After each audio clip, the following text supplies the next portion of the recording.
My name is Anya Volkov. I'm 89 years old.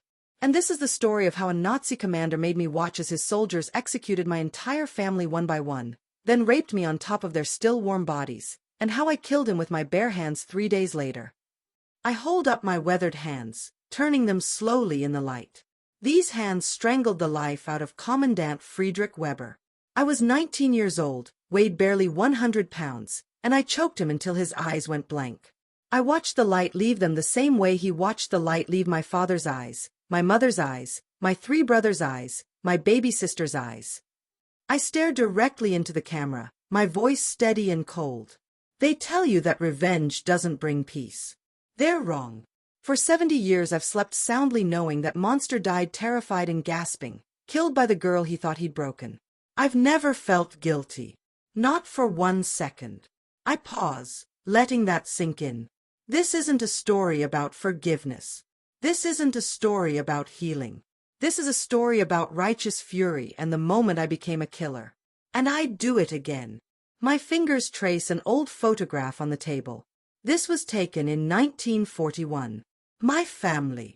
All of us together for the last time. We had no idea that in exactly 2 years, 6 of the 7 people in this photo would be dead. And the 7th, me, would have blood on her hands. I was born in 1934 in a small village called Kozyrovyki, about 30 kilometers outside of Kiev, Ukraine. My family wasn't rich, but we were happy. My father, Dmitry, was a schoolteacher, taught history and literature. My mother, Katya, took care of our home and sold vegetables from our garden at the market. I smile for the first time, but it's bittersweet. I had 3 brothers. Mikhail was 23, already married with a baby daughter. Pavel was 16, strong as an ox, helped father with heavy work. And little Alexei, he was 12, always getting into trouble, always making us laugh. And then there was Natasha, my baby sister. She was only 6 years old. Blonde curls, gap-toothed smile, followed me everywhere like a shadow. Our village was small. Maybe 300 people. Everyone knew everyone. We had a church, a school, a market square, farms surrounding us. Life was simple. We worked hard, celebrated holidays together, helped each neighbors during harvest. It was peaceful. I know that sounds naive now, but it's true. I was 19 in 1943. I helped mother at home, worked in the garden, took care of Natasha. I'd finished school. Father taught me well. I loved reading, could read Russian, Ukrainian, even a bit of German that father taught me. I had a sweetheart, Victor, from the neighboring village. We were going to marry that summer. My voice drops. We never got the chance. None of us got the chances we thought we had. The war had been going on since 1941, but our village had been relatively untouched. We heard stories, of course. Terrible stories about what the Germans were doing. Mass executions, concentration camps, villages burned. But we thought maybe, somehow, we'd be spared. We were just a small village. Insignificant. No military value. No reason for them to bother with us. I close my eyes. We were so stupid. So naive. We thought if we kept our heads down, didn't cause trouble, maybe they'd leave us alone. We didn't understand that to them. We weren't people. We were just obstacles. Resources. Things to be used or eliminated. August 15th, 1943. I'll never forget that date. It was a beautiful summer morning. Warm sun, clear blue sky. Natasha and I were in the garden picking tomatoes. Mother was inside making bread. I could smell it baking. Father and Pavel were repairing the fence. Mikhail was at his house with his wife and baby. Alexei was supposed to be helping father, but was probably sneaking off to swim in the creek. Then we heard the trucks. Deep engine rumbles getting louder. Everyone in the village stopped what they were doing. We'd heard that sound before, German military vehicles. But there had never been many. Usually just passing through. This time was different. 6 trucks. 2 armored vehicles. Maybe 50 soldiers. They drove into the village square and just stopped. Soldiers jumped out, rifles ready. An officer stood on the back of one truck and shouted in German through a loudspeaker. Father understood German. His face went white. He grabbed me and said, "Get Mother and Natasha. Go to the cellar. Now." But before we could move, soldiers were going door to door, dragging people out. Families pulled from their homes. Children crying. Old people confused and frightened. They herded everyone into the village square. Soldiers with rifles shouting, "Schnell! Schnell! Faster! Faster!" Hitting people with rifle butts if they moved too slowly. I held Natasha's hand so tight. She was crying, asking what was happening. I didn't know what to tell her. Everyone was there. Our entire village. 300 people crowded into that square. Babies screaming. Women praying. Men trying to shield their families. And all around us, soldiers with guns. Then he appeared. The commander. Commandant Friedrich Weber. I'll never forget him. Tall, maybe 6 feet 2 inches. Blonde hair slicked back. Piercing blue eyes that looked at us like we were insects. Immaculate uniform with medals and insignia. Polished boots. He looked like the perfect Aryan specimen. And when he smiled, it was the coldest smile I've ever seen. He spoke in German. Father translated in whispers. Weber said our village was suspected of harboring partisans, resistance fighters. Said they'd found evidence of collaboration with Soviet forces. Said the entire village was guilty of treason against the Reich. This was a lie.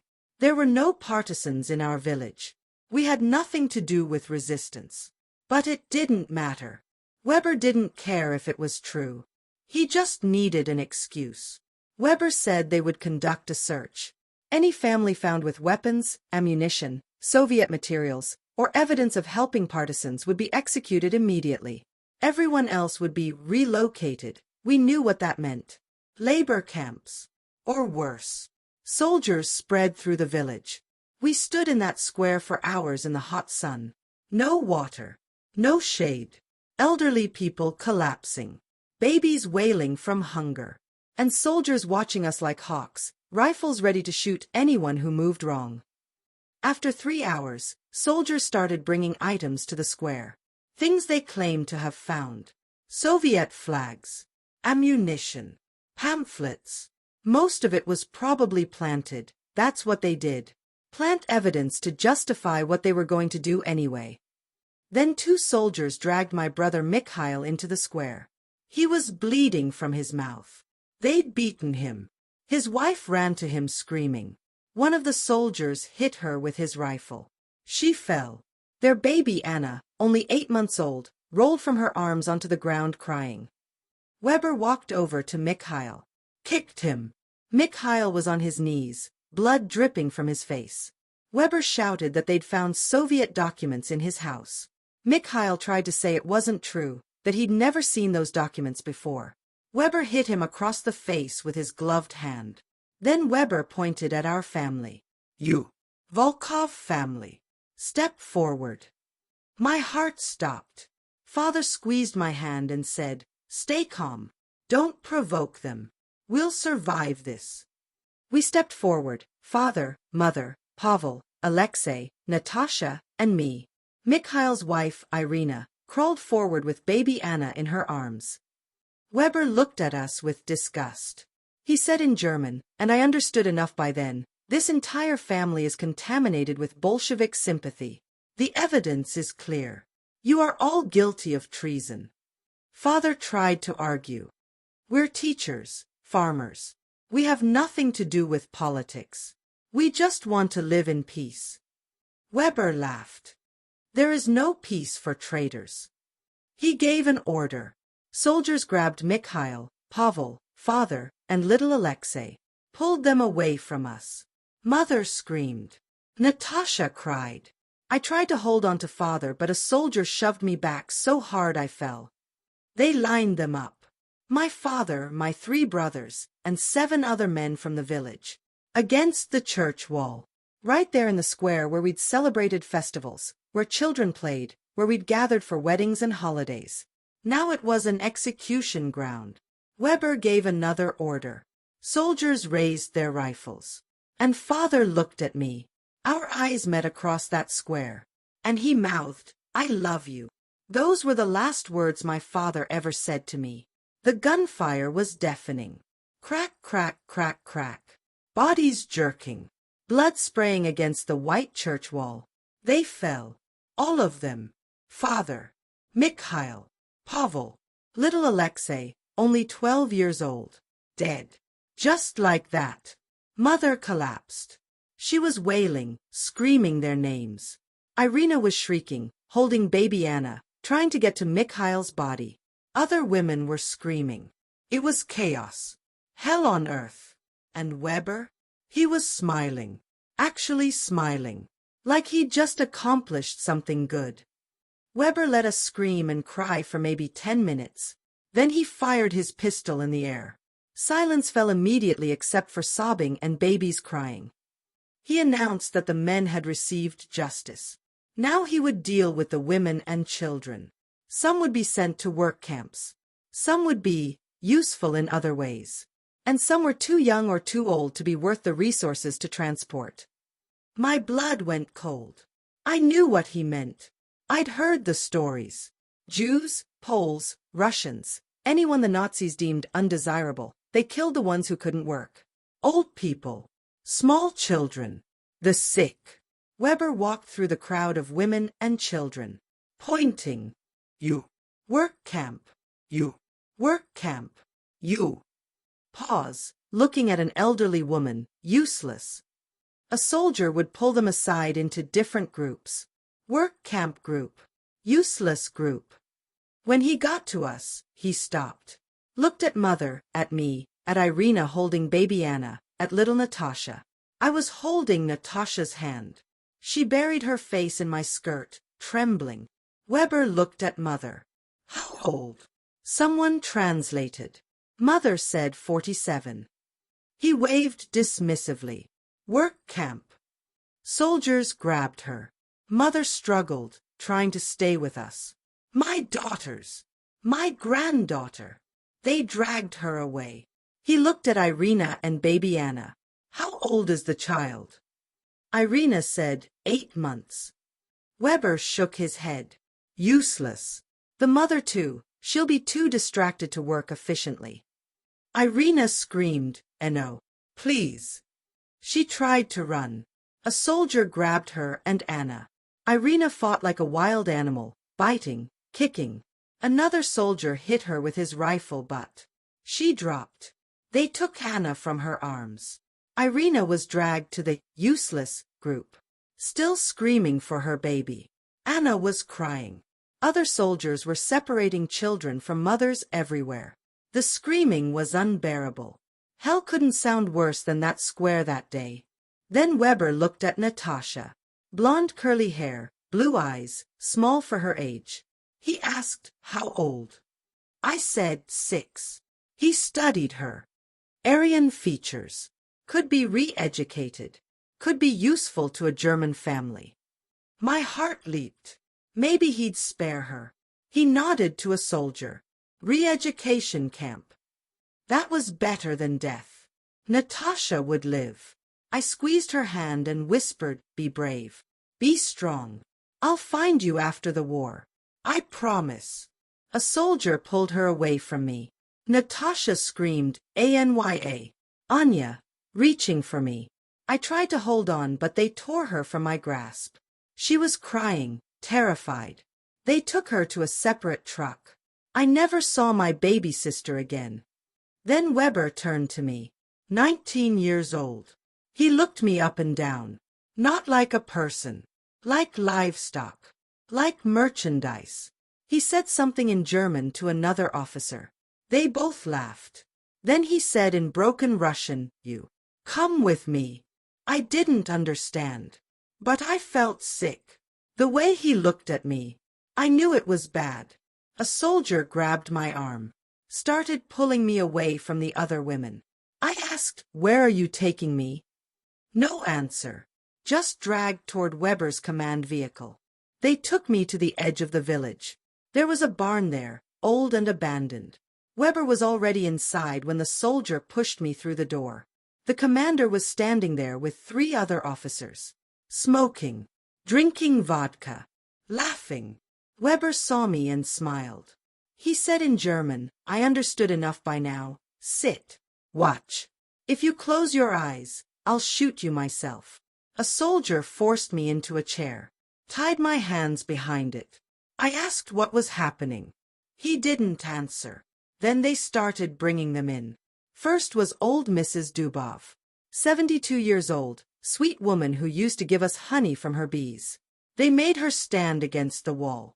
She was confused, asking what she'd done. Weber nodded. A soldier shot her. Right there. Her blood splattered on the barn wall. I screamed. Weber walked over to me, grabbed my jaw. I said, watch. Don't close your eyes or you'll join them.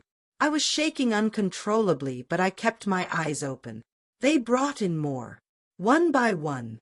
10 elderly people. 5 children under age 5, including baby Anna, Mikhail's daughter. My niece, 8 months old. Irina was forced in too, made to watch what they did to Anna. They shot the baby first. Irina lost her mind. Started screaming nonsense. They shot her next. I was crying so hard I could barely breathe. But I kept my eyes open. Because he'd kill me if I didn't. I watched them execute 23 people in that barn. People I'd known my whole life. Children. Babies. Old people who'd never hurt anyone. When they were done, the floor was covered in blood. Bodies piled up. The smell of gunpowder and blood and death. Weber walked over to me again. Do you understand now? This is what happens to enemies of the Reich. This is what happens to Slavic Untermensch, subhumans. You exist only as long as you're useful to us. Then he untied my hands. I thought maybe he'd let me go. I was wrong. He grabbed my hair and dragged me to the pile of bodies. Forced me to my knees right next to them. The blood soaked through my dress. I was kneeling in the blood of my niece, my neighbors, people I loved. And then he raped me. Right there. On top of the bodies. While his officers watched and laughed. While the blood of my family was still warm. While baby Anna's dead eyes stared at nothing 3 feet from my face. I'm not going to describe details. But it went on for hours. Weber first. Then the 3 other officers. They took turns. They beat me when I fought. They laughed when I cried. They treated me like I wasn't human. Like I was just a thing for them to use. When they were finally done, Weber threw me onto the floor. Into the blood. And said, you'll stay here tonight. With your family. Tomorrow I'll decide if you're worth keeping alive or if you'll join them. Then they left. Locked the barn door. And I was alone in the dark with 23 corpses. I lay there in the blood and darkness. I could hear rats. I could smell death. I was in pain, bleeding, bruised, broken. Part of me wanted to die right there. Just close my eyes and let death take me. Join my family. But something else happened. As I lay there in that horror, something inside me changed. The grief, the pain, the absolute rage. It crystallized into something cold and hard.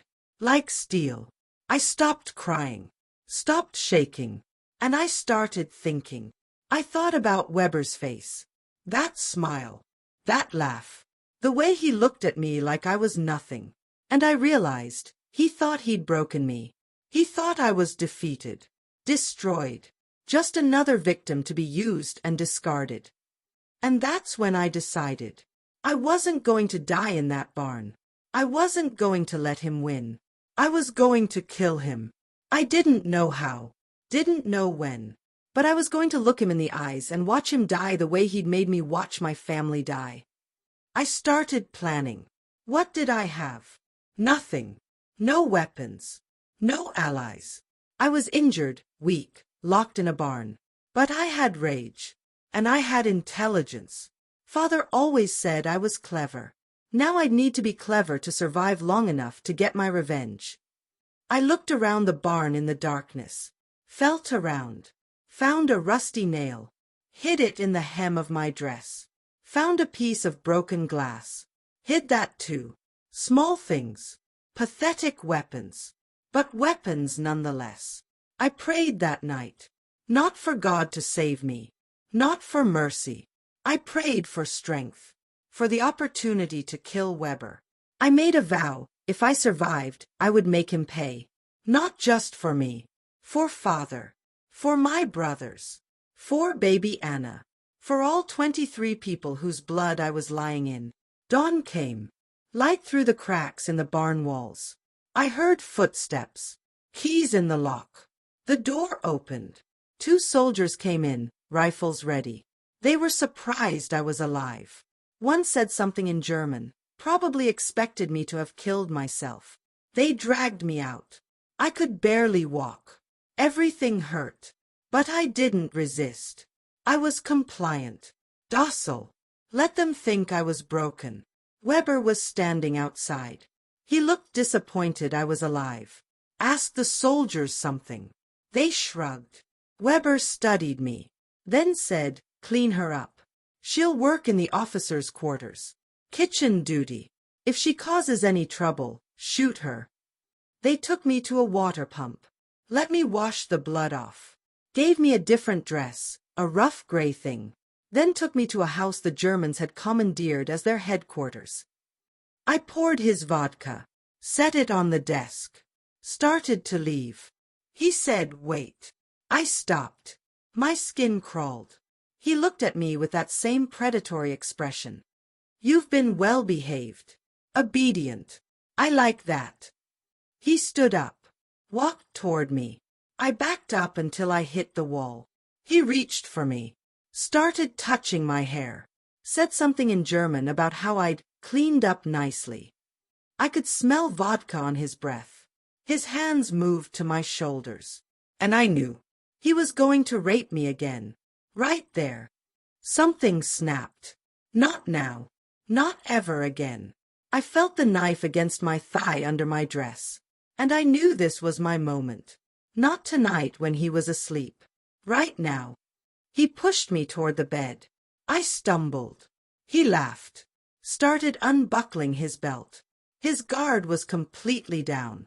He didn't see me as a threat. Just a victim. A thing to use. I reached under my dress. Felt the knife. Pulled it free. He was turning back toward me, pants undone, that disgusting smile on his face. And I stabbed him. Right in the stomach. As hard as I could. His eyes went wide. Shocked. He looked down at the knife buried in his gut. Then at me. He tried to say something. I pulled the knife out. Blood poured out. He stumbled backward. Reached for his pistol on the desk. I stabbed him again. This time in the chest. He fell against the desk. Knocked papers and the vodka bottle onto the floor. He was gasping. Trying to call for help but couldn't get enough air. I stabbed him a 3rd time. 4th. 5th. I lost count. I was screaming. Years of rage and grief pouring out. This is for my father. For my brothers. For baby Anna. For everyone you killed. He collapsed. Fell to the floor on his back. Blood everywhere. But he was still alive. Gasping. Eyes rolling. Hands weakly trying to stop the bleeding. I dropped the knife. And I put my hands around his throat. Squeezed. With all my strength. He tried to fight me. Clawed at my hands. But he was weak from blood loss. I was stronger. Fueled by rage. I looked directly into his eyes. "Look at me. Remember me. I'm the girl you raped on top of my family's bodies. I'm the last thing you'll ever see." His face turned purple. His eyes bulged. His movements got weaker. Weaker.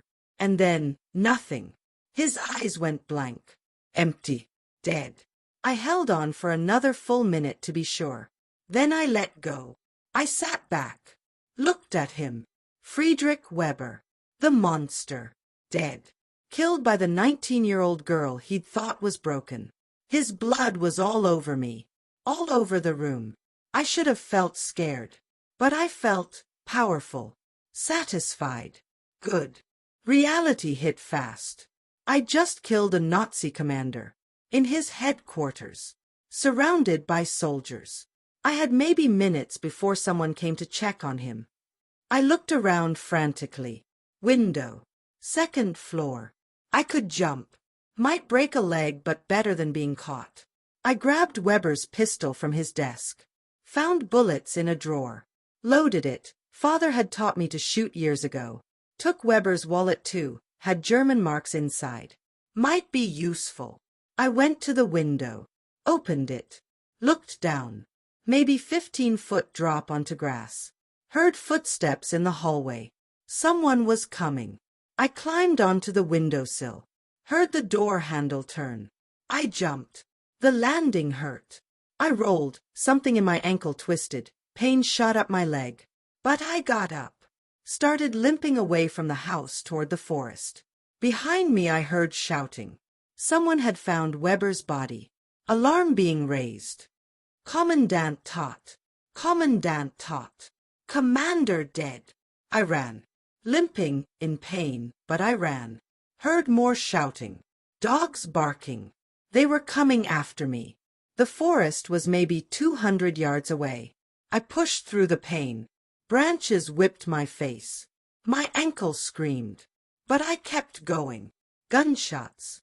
Bullets hitting trees near me. I dove behind a large oak. Returned fire blindly with Weber's pistol. Heard someone yell. Kept running deeper into the forest. It was getting dark. That would help me. I ran for hours. Changed direction multiple times. Waded through a stream to lose the dogs. Finally, miles from the village, I collapsed in a dense thicket. I could still hear them searching, but they were far away now. I was bleeding from my ankle, covered in scratches, exhausted, but alive. And Weber was dead. I hid there all night, listening to them search. Gradually the sounds faded. By dawn they'd given up or moved the search elsewhere. I carefully made my way south, avoiding roads, staying in the forest. I had Weber's pistol, his money, and nothing else. But I was free. I survived in the forest for 3 weeks, eating berries, roots, catching fish with my hands. My ankle healed slowly. The bruises from Weber and his officers faded, but the scars inside never healed. I eventually found Soviet partisans, resistance fighters operating behind German lines. I told them everything, showed them Weber's pistol as proof. They took me in, fed me, gave me a rifle, and I fought with them until the war ended in 1945. I killed 4 more German soldiers during that time. In combat. In raids. I felt nothing. After what they'd done to my family, to my village, I felt no mercy. Only justice. When the war ended, I returned to my village. Or what was left of it. Burned. Destroyed. The barn where my family died was collapsed. The church wall still had bullet holes and bloodstains. Everyone was gone. Dead or scattered. My entire world erased. I learned that Natasha had died. The re-education camp was a lie. They'd killed her and the other children shortly after taking them. She was 6 years old. I never got to say goodbye. Mother died in a work camp. Typhus. 1944. Never knew I'd killed Weber. Never knew I'd avenged them. I was 21 years old.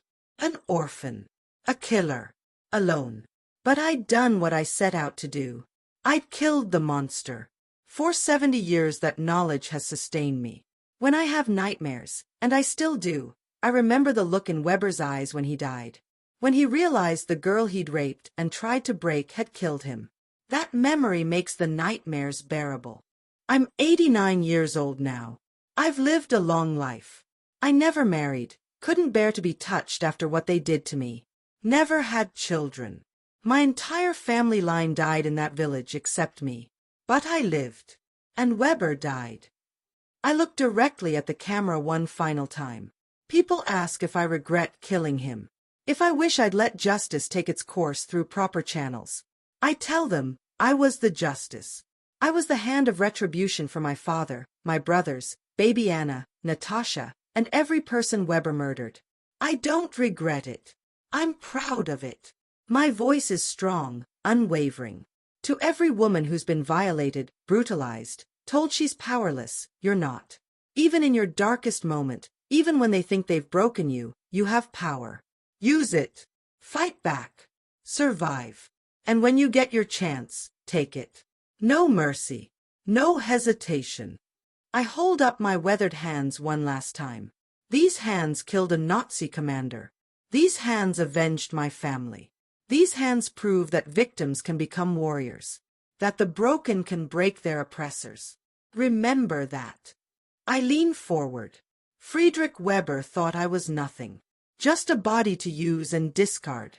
He was wrong. I was his death. I'm the last face he saw. I'm the reason he died choking on his own blood.